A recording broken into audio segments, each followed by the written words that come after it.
বন্ধুগণ, আপনারা যে সওগাত আজ আমার হাতে তুলে দিলেন, আমি তা মাথায় তুলে নিলাম। আমার সকল তনু মন প্রাণ আজ বীণার মতো বেজে উঠেছে। তাতে শুধু একটিমাত্র সুর ধ্বনিত হয়ে উঠেছে, আমি ধন্য হলুম, আমি ধন্য হলুম। আমায় অভিনন্দিত আপনারা সেই দিনই করেছেন যেদিন আমার লেখা আপনাদের ভালো লেগেছে। বিংশ শতাব্দীর অসম্ভবের সম্ভাবনার যুগে আমি জন্মগ্রহণ করেছি। এরই অভিযান সেনাদলের তুর্যবাদকদের একজন আমি। এই হোক আমার সবচেয়ে বড় পরিচয়। এই দেশে, এই সমাজে জন্মেছে বলেই শুধু এই দেশেরই, এই সমাজেরই নই, আমি সকল দেশের, সকল মানুষের। কবি চায় না দান, কবি চায় অঞ্জলি, কবি চায় প্রীতি। কবিতার দেবতা সুন্দরের প্রকাশ। সুন্দরকে স্বীকার করতে হয় যা সুন্দর তাই দিয়ে। সুন্দরের ধ্যান, তার স্তবগানই আমার ধর্ম। তবু বলছি, আমি শুধু সুন্দরের হাতে বীণা, পায়ে পদ্মফুলি দেখিনি, তার চোখে চোখ ভরা জলও দেখেছি। শ্মশানের পথে, গোরস্তানের পথে তাকে ক্ষুধাদীর্ণ মূর্তিতে ব্যথিত পায়ে চলে যেতে দেখেছি। যুদ্ধভূমিতে তাকে দেখেছি, কারাগারের অন্ধকূপে তাকে দেখেছি, ফাঁসির মঞ্চে তাকে দেখেছি। আমাকে বিদ্রোহী বলে খামোকা লোকের মনে ভয় ধরিয়ে দিয়েছেন কেউ কেউ। এই নিরীহ জাতটাকে আঁচড়ে কামড়ে তেড়ে নিয়ে বেড়াবার ইচ্ছে আমার কোনোদিনই নেই। আমি বিদ্রোহ করেছি, বিদ্রোহের গান গেয়েছি অন্যায়ের বিরুদ্ধে, অত্যাচারের বিরুদ্ধে, যা মিথ্যা, কলুষিত, পুরাতন, পচা সেই মিথ্যা সনাতনের বিরুদ্ধে, ধর্মের নামে ভণ্ডামি আর কুসংস্কারের বিরুদ্ধে। কেউ বলেন আমার বাণী জবন, কেউ বলেন কাফের। আমি বলি ও দুটোর কোনোটাই না। আমি কেবলমাত্র হিন্দু মুসলমানকে এক জায়গায় ধরে এনে হ্যান্ডশেক করাবার চেষ্টা করেছি, গালাগালিকে গলাগলিতে পরিণত করবার চেষ্টা করেছি। সে হাতে হাত মিলানো যদি হাতাহাতির চেয়েও অশোভিত হয়ে থাকে, তাহলে ওরা আপনি আলাদা হয়ে যাবে। আমার গাঁট ছড়ার বাঁধন কাটতে ওদের কোনো বেগ পেতে হবে না। কেননা একজনের হাতে আছে লাঠি, আরেকজনের আস্তিনে আছে ছুরি। হিন্দু মুসলমানের দিন রাত হানাহানি, জাতিতে জাতিতে বিদ্বেষ, যুদ্ধ, বিগ্রহ, মানুষের জীবনে একদিকে কঠোর দারিদ্র, ঋণ, অভাব, অন্যদিকে লোভী অসুরের যক্ষের ব্যাংকে কোটি কোটি টাকা পাষাণ স্তূপের মতো জমা হয়ে আছে। এই অসাম্য ভেদ জ্ঞান দূর করতেই আমি এসেছিলাম। আমার কাব্যে, সঙ্গীতে, কর্মজীবনে অভেদ ও সুন্দরের সাম্যকে প্রতিষ্ঠিত করেছিলাম।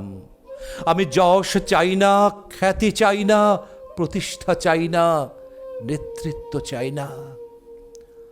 জীবনে আমার যত দুঃখময়ী হোক, আনন্দের গান, বেদনার গান গেয়ে যাব আমি, দিয়ে যাব নিজেকে নিঃশেষ করে, সকলের মাঝে বিলিয়ে, সকলের বাঁচার মাঝে থাকবো আমি বেঁচে। এই আমার ব্রত, এই আমার সাধনা, এই আমার তপস্যা। রবীন্দ্রনাথ আমাকে প্রায় বলতেন, দেখ উন্মাদ, তোর জীবনে শেলির মতো, কিটসের মতো খুব বড় একটা ট্র্যাজেডি আছে, তুই প্রস্তুত হ। জীবনে সেই ট্র্যাজেডি দেখবার জন্য আমি কতদিন অকারণে অন্যের জীবনকে অশ্রুর বর্ষায় আচ্ছন্ন করে দিয়েছি। কিন্তু আমারই জীবন রয়ে গেল বিশুষ্ক মরুভূমির মতো দগ্ধ, মেঘের ঊর্ধ্বে শূন্যের মতো কেবল হাসি, কেবল গান, কেবল বিদ্রোহ। আমার বেশ মনে পড়ছে একদিন আমার জীবনের মহা অনুভূতির কথা। আমার ছেলে মারা গেছে। আমার মন তীব্র পুত্র শোকে যখন ভেঙে পড়েছে, ঠিক সেই দিনই, সেই সময়ে আমার বাড়িতে হাসনাহেনা ফুটেছে। আমি প্রাণ ভরে সেই হাসনাহেনার গন্ধ উপভোগ করেছিলাম। আমার কাব্য, আমার গান, আমার জীবনের অভিজ্ঞতার মধ্য হতে জন্ম নিয়েছে। যদি কোনোদিন আপনাদের প্রেমের প্রবল টানে আমাকে আমার একাকিত্বের পরম শূন্য থেকে অসময়ে নামতে হয়, তাহলে সেদিন আমায় মনে করবেন না আমি সেই নজরুল। সেই নজরুল অনেক দিন আগে মৃত্যুর খিড়কি দুয়ার দিয়ে পালিয়ে গেছে।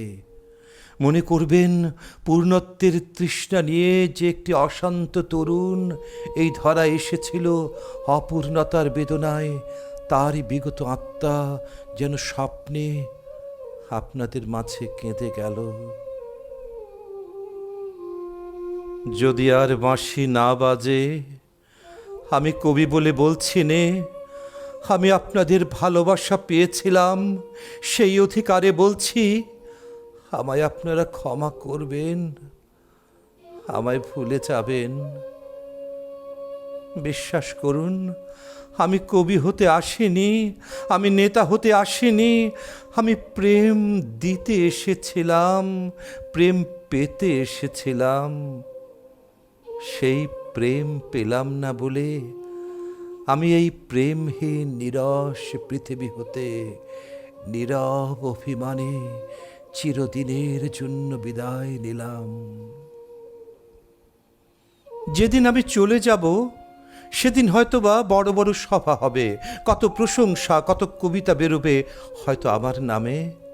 দেশপ্রেমী, ত্যাগী, বীর, বিদ্রোহী, বিশেষণের পর বিশেষণ, টেবিল ভেঙে ফেলবে থাপ্পড় বেড়ে বক্তার পর বক্তা।